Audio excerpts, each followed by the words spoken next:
Hello, Lisa Hurley. How are you this fine day?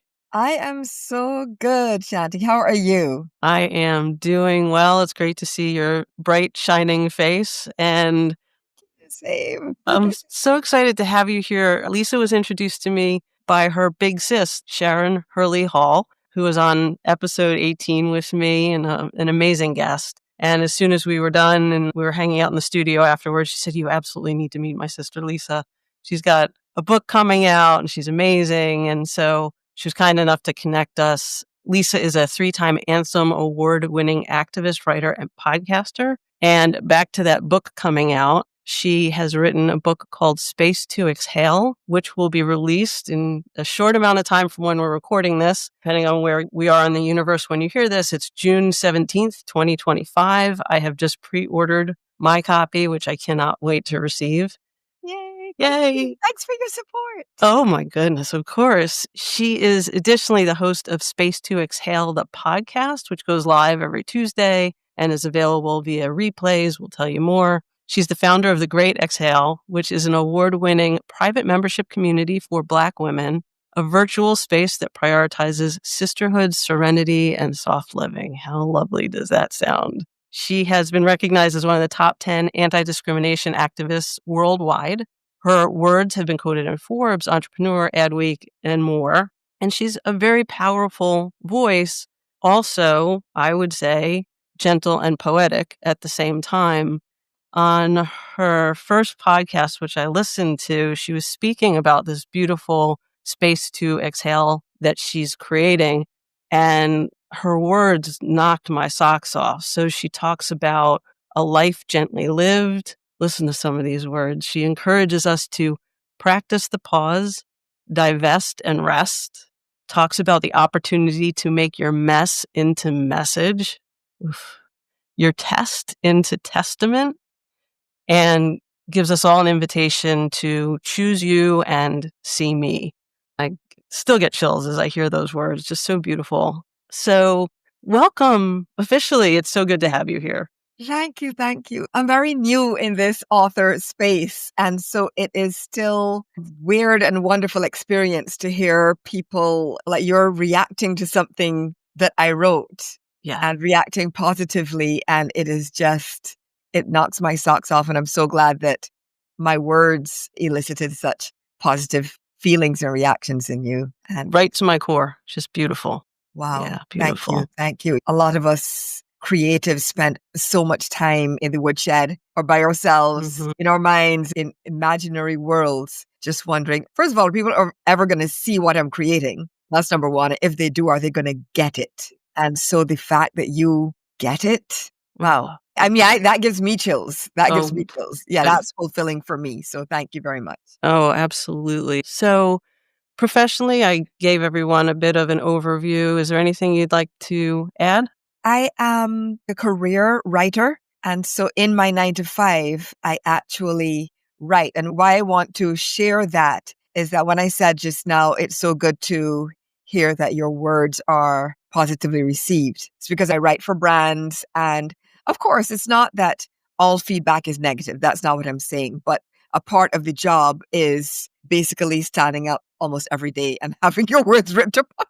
That's a part of the job. And if you let it, that kind of experience could really eat away at your self-worth, self-confidence. And it takes work to realize, okay, in most cases, it is not personal. It is about the brand. It is about this project. It is not about you and your worth. But let me tell you, there are days where if I hear another word about how horrible the copy is, and so that's one of the reasons why it means so much to have written this and for you and a few others to respond so positively to what I've written. Yeah. Because this is literally what I do as a living all day, every day, 24/7. Yeah. So tell us anything personally that you might want to share, something that lights you up, something people may not know about you. People who follow me on LinkedIn might know this or have realized this because I post Footwork Friday videos pretty frequently, which are like just dance videos, celebratory videos that I get from TikTok just to mark the beginning of the weekend, remind everybody, okay, look, it's time to shut that laptop down and be done with the work for today. One of the reasons why that is the way in which I choose to mark that is because I used to dance myself. I love music. I love dancing, whether formally or just in a party. You don't even have to dance. Like, it's not a matter of that. Just move a little bit, vibe a little bit, let the music take you to a happy place. The more people that are happy, the better the world is. Yeah. I post these Footwork Friday videos, and the goal is to elevate the energy, even if it's just for a few seconds or a minute or two. Just help people feel better. Maybe somebody does watch that video and decides, okay, I'm actually in a better mood right now, so I can reframe this feedback. I will not yell at this person. I will speak and behave with humanity because I'm now in a better mood. Right. And potentially launch them into their weekends of rest and restoration with a little better vibe. Yeah. Exactly. That is the whole goal. So yeah, I love dancing. That was a super long answer. The other thing that people will know, my book is 300 plus pages, so it is self-evident, very verbose. So it's always going to be a long answer. That's a beautiful thing because your words are beautiful, and which I've already said. I'm not going to keep embarrassing you, but please yes. do, please. No. It's like when an actor or actress wins an award and they're like, come on, tell me more. What more? But stop. What more? Fantastic. So tell us, if you would, what your pronouns are. My pronouns are she, her, hers. Okay, great. So who are you in your navigating your career as an outsider story? I am a Black woman, Black/African American. I was born in the Caribbean and I grew up in Barbados. So yeah, just being a Black woman, being of Caribbean descent, often being seen as an outsider. And now at this stage in my career, there's a stage at which we're all the young, hot, new thing in the office. Yeah. Unfortunately, that is literally how people would describe us, right? Yep. As a thing, which is horrible. And that is a phase that so many of us go through. Now I am older as well. And so that is another part of my identity that is interesting to navigate. I consider getting older a blessing. Not everybody gets the chance, frankly, to get older, more experienced, wiser, and so on. I love being the age that I am. I'm in my 50s, my mid-50s. Work-wise, when we get, especially women, when we get to this kind of age, we're seen as even more invisible. And we are often seen as on our way out, not capable of learning more, doing more, achieving more, which is absolutely not the case. Case in point, I'm writing my first book at this age. Are you comfortable also to talk about the autism? Absolutely. Okay. Absolutely. Yeah, I am neurodivergent. I have been diagnosed as having ADHD and what is called, oh my gosh, I think it's level 1 autism, which used to be called, I never know if it's Asperger's or Asperger's, but that makes two of us.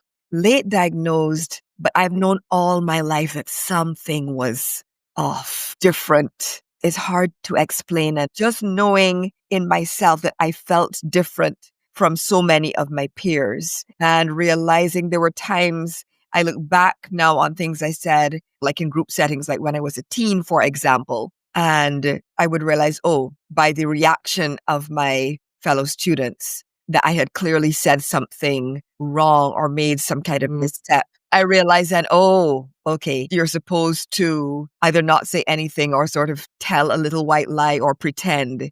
I spend to this day a lot of time observing, okay, this is the right way to say this or to react in a given context. Not in every case, but in many cases, they don't come naturally to me. Or if they don't make sense to me, I'm probably not going to do them. Yeah. But that's what people are expecting. Yeah. And I would imagine in the workplace, there's a fair amount of having to rethink, relook at, reassess your work. Yes, it takes me longer to do certain things. One of the issues is that people have an image or an idea of what autism, quote unquote, looks like. They have a standard idea of who is autistic. And generally, when people think of folks with autism, they're not thinking of a Black auntie from Barbados. No. Right? By the way, I'm going to include myself in that. I'm going to confess. I would never have thought. Yeah, exactly. So I know that whatever folks are expecting, I'm not it. So for example, what you can't see, right now is we're having this conversation. I am struggling for every word because recall is difficult. Wow. And it almost is as though there is a lag, like on live TV, and they give you like that 5-second lag. Okay, was something going to happen? Are we going to be able to bleep it out? Yeah. So there's this constant 5-second lag, and sometimes it is longer. And yes, I know that pretty much everybody goes through times where they can't remember a word or they forget their glasses on top of their heads and they're looking for them. So it's not that doesn't happen to other people. It's a matter of frequency. Wow. And so for me, it is almost constant where I can not easily remember or formulate what I'm trying to say. And it might not sound that way to the people on the receiving end. I don't know. There are times where if I pause for a long time, it's obvious, but a lot of people aren't aware that the 5-second lag is happening. No, if anything, I receive you as speaking powerfully and eloquently. And if there are pauses, they feel very intentional, deliberate. So it's interesting. How do we do better about not having assumptions or bias and I just assume you're everything I just said. And then the reality that you're living is very different. How do we do better? There's often no way to tell from the outside. But what I would say is if someone says, hey, this is what I'm dealing with, or these are aspects of my identity, then believe them as opposed to interrogating them. So what you said, I'm happy with. You're like, oh, I would have had no idea, etc. I personally am okay with that. But you didn't start asking me questions to make me prove what I just said. That is something that happens frequently, and it frankly is annoying. Yeah. Annoying. It's highly annoying, and it is also hurtful, and it's microaggression, to be honest.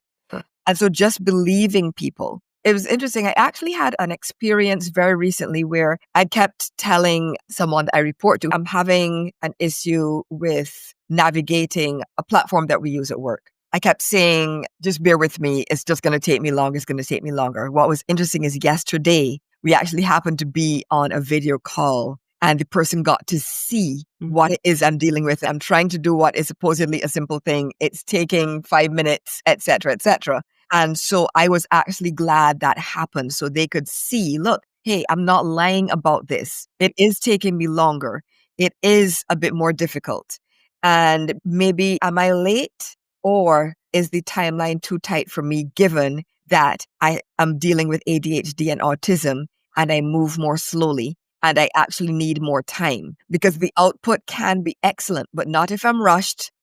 Not if people are micromanaging me and standing over my shoulder. Not if I feel that every time we all make mistakes, but not if I feel like if I make a mistake, I'm going to be put on the the corporate equivalent of, I don't know, going to the town square and being stoned. Shame. That's what it feels like. And nobody wants to go through that. So just people being more understanding, believing folks when they say, hey, this is the issue that I'm dealing with and I need time, I need help, I need support. Yes. And actually providing that.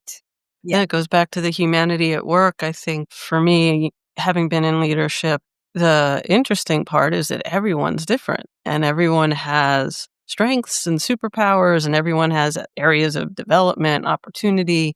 When you can nurture all of that in a person and really draw out and recognize and appreciate the strengths and then support them in the areas where there's opportunities or needs for extra support. It seems simple, but it can sometimes get lost in the shuffle of the busyness of what we do. Yeah, exactly. And speaking of the busyness of what we do, I truly believe that all the rushing is unnecessary.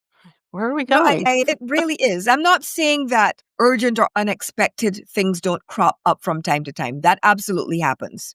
But I remember working at a company once, and one day I just got irritated. I'm like, guys, Christmas happens every year. It's happening.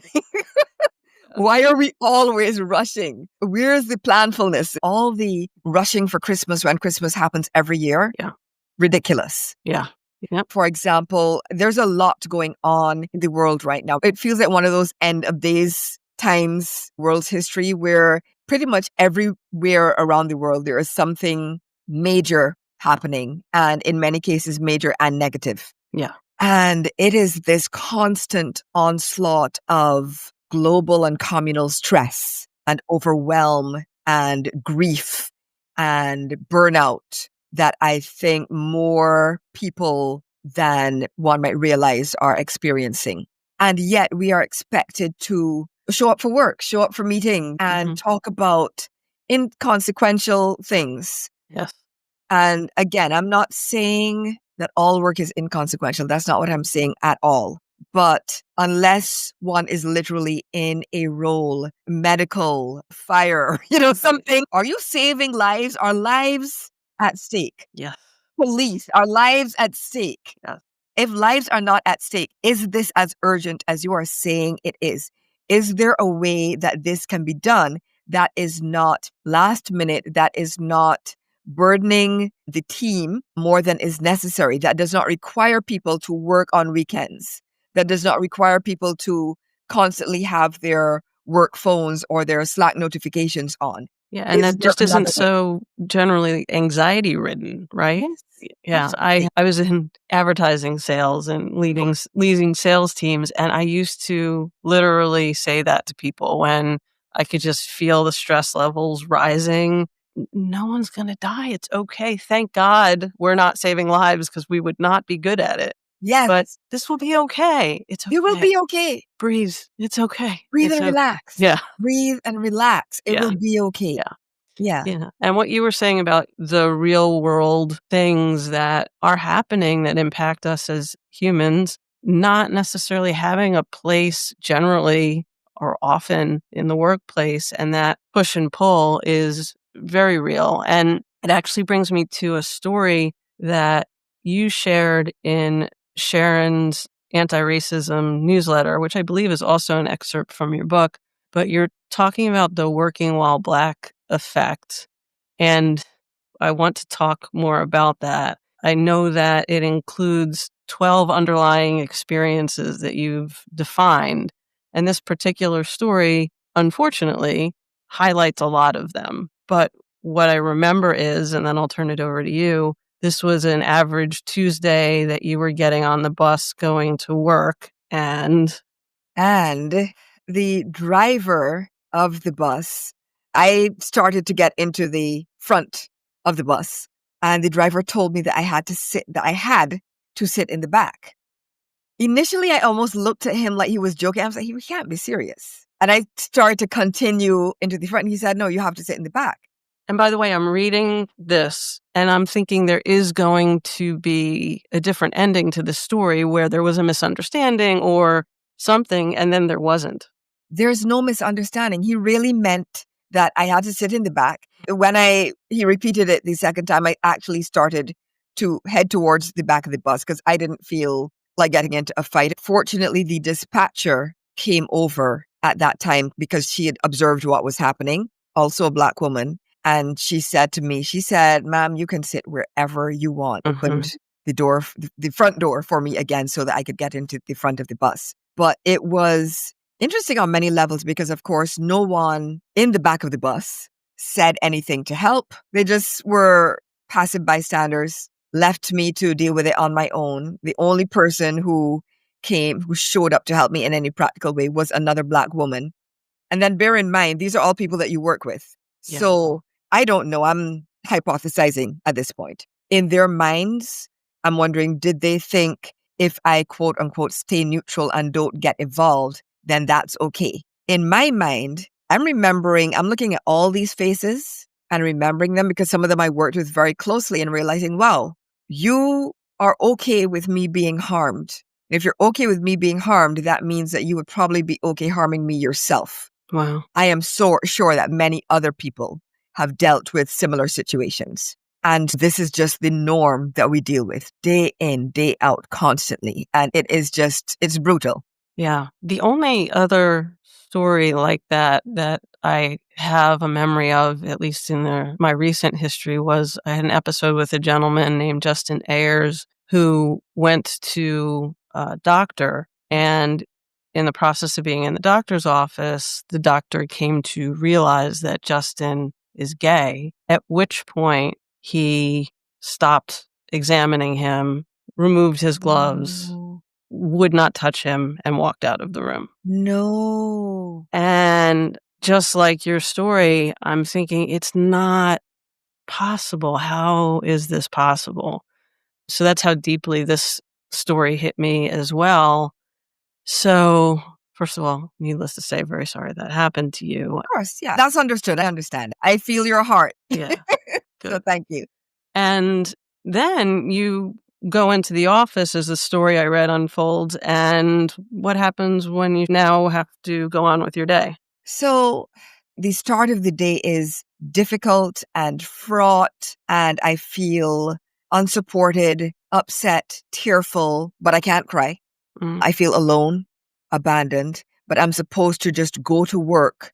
And as we were talking about just now, just go to work and do work things, go to work and show up for all of the meetings and participate in the daily stand up and also interact with some of the people who did not support me. Also, there were a couple of my colleagues directly on my team who they were on the bus and they basically tried to gaslight me, having heard and seen and observed everything that happened. They tried to gaslight me and say, was it that bad? Did they mean it differently? Was it that serious? So then having to field those conversations. Like I said before, my signal for if you would harm me is if you're okay with somebody else harming me, because it's just a matter of whose hand is holding the knife at a Yeah. given time. That's what I see. You're participating in my harm.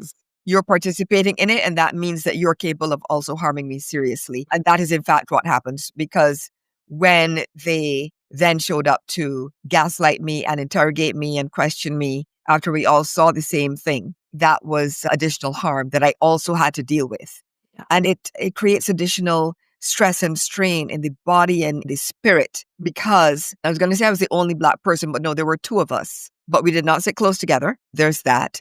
But being either the only or one of a very small number is very stressful in itself. You don't have that support, or you don't have somebody who gets it, who understands exactly how you are feeling, and maybe could even like wordlessly, you could exchange a glance and feel that empathy long distance. There wasn't any of that. Suffer through the day and hold that stress and pain in your body. And honestly, unless you're really doing constant and continuous somatic work and energy work to get that stress out of your cells and your spirit, it's still in there somewhere. Absolutely. Yeah. So, I mean, you described gaslighting, you described the weight of being the only or being the representative of a group. And then this thing where you're just supposed to pretend that this horrible thing never happened and put a smile on your face and go on with your day. And I think you said to me once, or maybe I read it, it's like the death by 1,000 paper cuts. Yes. Yeah. It's either, I'm trying to think, I'm like, it's either me or Sharon or both. Because there's also a quote from her in the book in that chapter that you're referring to. Yeah. So it might actually have been her quote, but we both said it. Yes, it definitely feels like death by 1,000 paper cuts. And it's hard. It's hard. Yeah.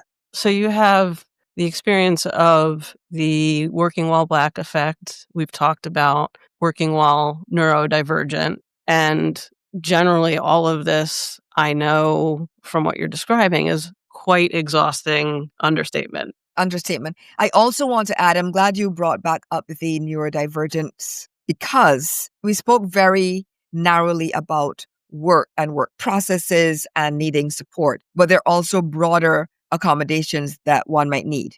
ADHD, autistic, all of those things, they tend to make one more sensitive to stimuli in general. I'm more sensitive to light, to sounds, to smells, all the chatter in the office. I say this with the deepest part of my heart. I do not care.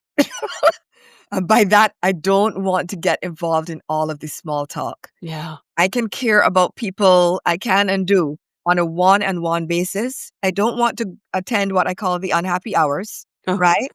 Yeah, they're unhappy. They are sad hours, very sad hours. Not happy hours at all. Because again, for me, my experience is, apart from the fact that I'm a teetotaler, the odor of most bars is too... Have you ever walked into a bar when it's technically open during the day, but it's not like bar time? Yeah. Like bar time is night, but it's open during the day, and then you smell the stench in that gray-black carpet of all the beer and lost dreams and broken heart and shady deals. All of it is caught in the carpet, mired in stale beer. And that is the odor.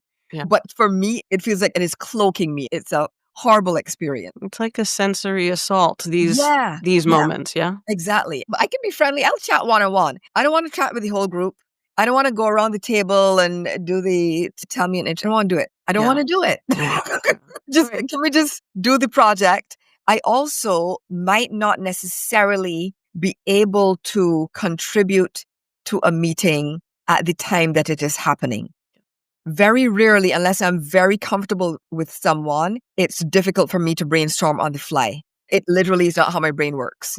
This is why I wrote a long book, because guess what? Long, deep, full, robust thought. That's what I have, which is the opposite of responding on the fly at the moment. So yeah, a lot of sensory issues, the overhead lights, those beautiful, long, white fluorescent lights. Oh, they're beautiful. Yeah. Gorgeous.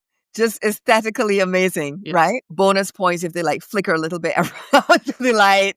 We all know that light. That's my light. Exactly. So all of that contributes to a feeling of overwhelm and discomfort. You're never quite comfortable. Yeah. And you want people to understand and not judge. And yet it's just the way things are. So it doesn't go away, I would imagine. It doesn't, ever. So you told me when we spoke previously the various forces that are wearing you down over time come to a head. I believe it was in 2020. Yeah, 2020 was a lot. Let me just start by saying it was a lot for everyone. Yes. I think if you were to go and just do a person in the street interview, everyone would have a 2020 story. Yep. So it was difficult for everyone. And again, that collective energy of what the F, excuse my French, what the F is happening, what the F is happening with my life, with the world, with my people, my family, my friends, all of that stress. So that is happening. Simultaneously with that, there are all these Black people who are being murdered, essentially, by the police, including George Floyd. He's just one, unfortunately, of many. But George Floyd, the person, became George Floyd, the movement. And so many of us were sparked, catalyzed to react and to do something, because by the time what happened to George Floyd happened, there'd been a long list. And I'm not talking 10 or 20 people. There's actually a site that tracks this. It was hundreds of Black people, hundreds, who were the victims of police brutality. And so this kept happening over and over. And I just decided, I'm done with this. This is ridiculous. Nobody deserves this. Black people do not deserve this. And I am going to start, I write. It's what I do. I am never, as an introvert and highly sensitive person, I am not going to be the person that's out there marching in the streets, but I can write. And so that was the conduit way in which I chose to become an activist. Yes. Now, Right. Did this coincide with a time when the stresses that you had in your life also culminated in terms of your health? Yeah, it was everything. There was that happening in the world. There was George Floyd. There was COVID. I think around that time I was diagnosed with high blood pressure. Work was very stressful. I kept asking for help. I did not receive any help. So I just got more and more work, and my health did suffer. And ultimately speaking, fast forward from 2020 to like a year and a half or so ago, I think I essentially had a breakdown-ish. Something along those I've lines. had breakdowns-ish Breakdown-ish. too. I feel like that needs to be a show though. Oh my gosh, wouldn't that be Like Blackish, breakdown-ish? breakdown-ish? Listen, I feel that we're talking about intersecting identities and so on, but let me tell you, that is probably a constant among everyone, no matter their identity is. Yeah, I'm a little breakdownish. Yeah. Little bit. I'll work on that show. If you want to bring that show out, I'll work on it with you if you'll let me. Oh my gosh, absolutely. Let's make it a thing. Okay. Breakdownish. That could happen. Okay. I love when there's like a random creative ideation in the middle of the podcast. Let's collab. Oh, absolutely. Let's do it. But yeah, so I was definitely breakdownish. and ultimately ended up going on short-term disability leave. And it was the most bizarre feeling. It got to the point where I could barely move. It was hard for me to think. At one point, I was so exhausted. My dog, I could barely walk him. I just had no energy, no strength. I got to the point where I'm like, oh no, I have to go on leave and it has to be immediately. And so I did what I needed to do, called the insurance people, did all that stuff. And when they said, which day do you want to be your first day? I was like, tomorrow. Yesterday, but tomorrow will do. Today, but tomorrow. Yeah. And I shut my computer down. I did not open my work laptop again for 6 months. Wow. Yeah. That just speaks to the severity of it. It was necessary, the exhaustion. Yeah. And although I rested as much as I could, it was not complete rest. I am much, much better than I was during that period, but I can still feel the effects of having been exhausted to that point. I think there are 12 stages of burnout. I was at stage 12 and a half. Yeah, understood. And out of this very difficult, exhausting time, I believe is the birth of all of the amazing work that you're doing with your community, with the podcast, with the book. It is. It's so weird. So the Great Exhale, which is the community that you mentioned, the community for Black women, it's a virtual community that launched in 2023. Here's my thing. There are some people in the world who think, okay, I suffered, therefore everybody else must suffer. I'm not going to help. I'm not going to support. I'm not going to offer advice. None of that. I tend to be the opposite. My feeling was, if I am going through this, I know other people are. Let's come together and help each other. That was part of the genesis of the Great Exhale. What happened after that is that serendipitously, Wiley Publishing approached me. Wow. And they said, hey, we'd like you to write a book. I was like, say no more. Thank you. Thank you. I accept. Very much. This is awesome. And I told my acquisition editor, I just want to make sure that you are clear that I will not be writing a traditional business book. There are a couple of chapters that focus on career, but those are 2 chapters out of 10 chapters. Yeah. So most of the book is not about career. So I made it clear from the beginning, this is going to be a book about life. Mm-hmm. There will be some career stuff, but I'm not writing a marketing book, although I could. I'm not writing a business book, although I could.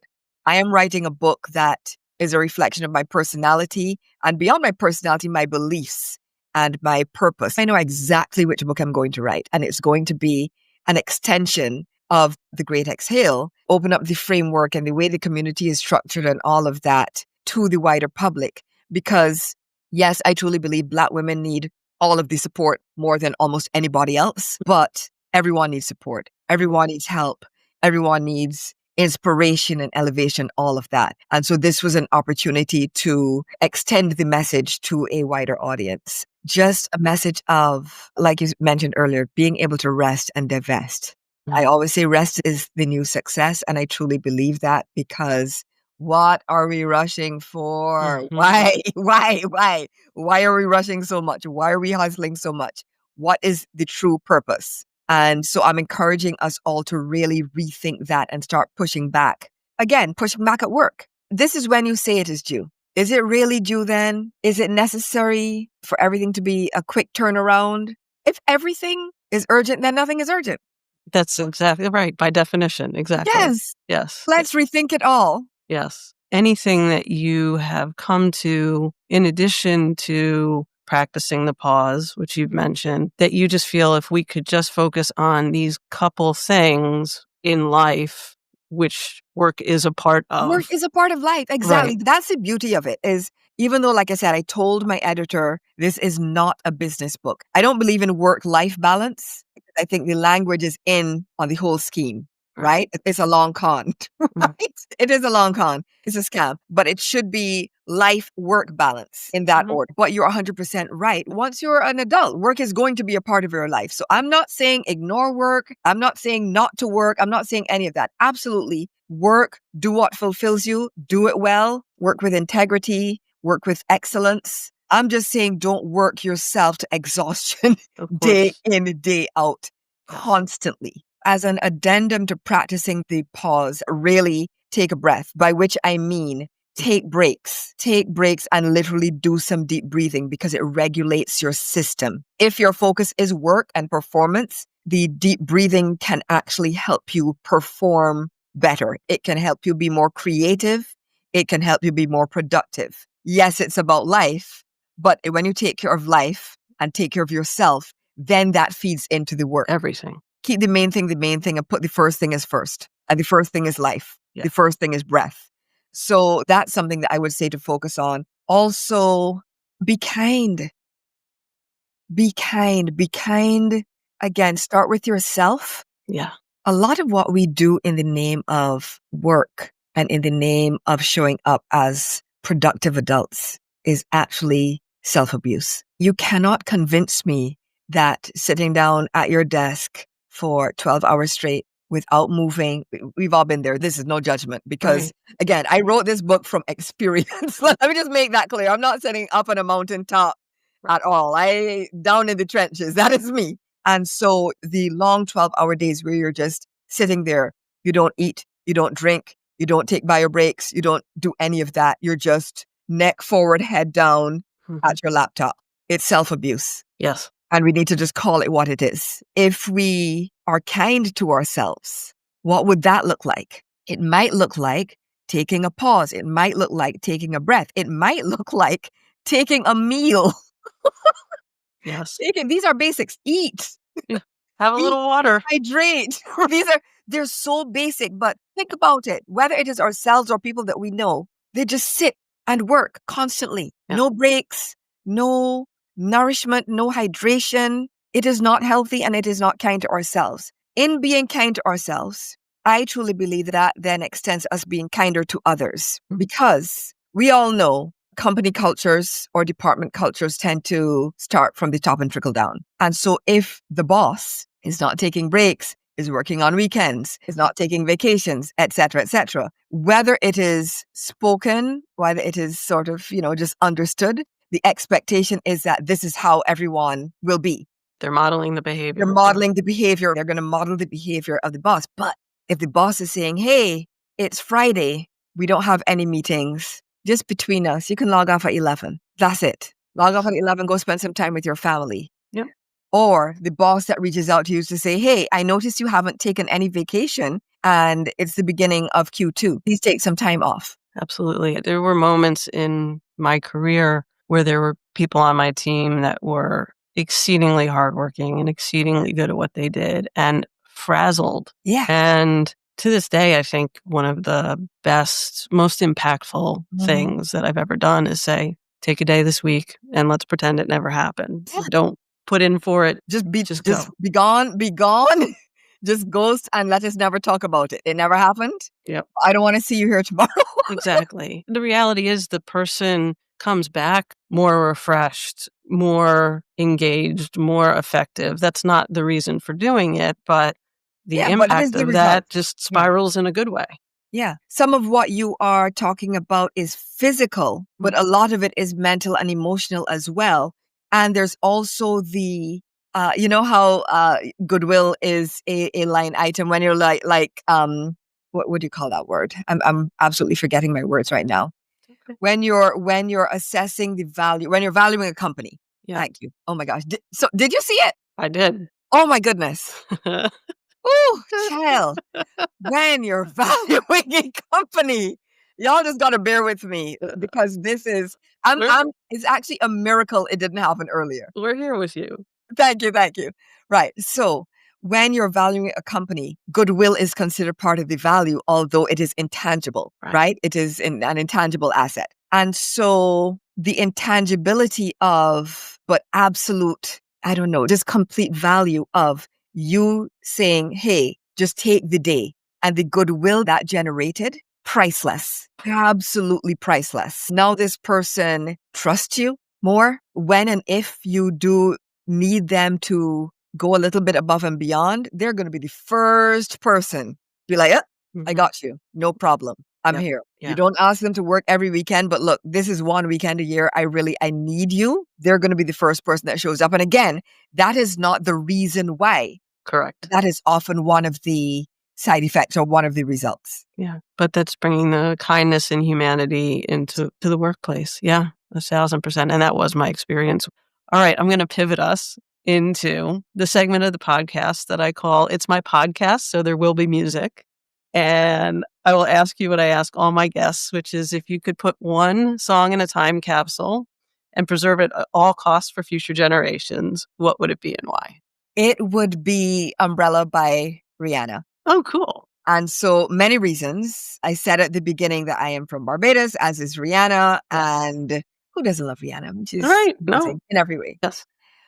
One of the things I love about that song that maybe people who are not from Barbados might not realize is that I certainly interpret it the way that she pronounces umbrella. She says umbrella, umbrella, umbrella. But that is actually her Bajan accent. Like there are ways, if one is speaking, how shall I put it? Non-standard Barbadian, right?